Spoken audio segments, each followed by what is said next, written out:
अगर कभी तेरे नाम पर जंग हो गई तो আবার কাবা ভাঙতে এলে পাঠাওয়া বাবিল, দাও খোদা দাও আমায় আবার উমার দরাজ দিল। সুবহানাল্লাহ বলেন। পৃথিবীর সবচেয়ে ছোট পাখি, সব পাখিগুলো সামনের দিকে উড়ে, এই পাখি সামনে উড়ে, এট দ্য সেম টাইম পেছনে উড়ে। যারা আল্লাহরে খুঁজে পায় না তাদেরকে বলবেন পাখির দিকে তাকাও।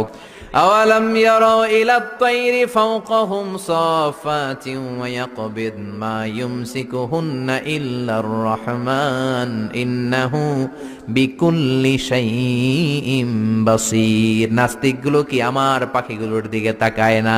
সুবহানাল্লাহ। এই যে পাখিগুলো থাকে ফাওকাহুম সাফাতিন, পাখিগুলো কেমনি ডানা মেলে উড়ে বেড়ায়, আবার নামার সময় ডানা গোটায়, ডানা ঝাপটায়, কেমন করে পাখিগুলো উড়ে শূন্যের মধ্যে পাখি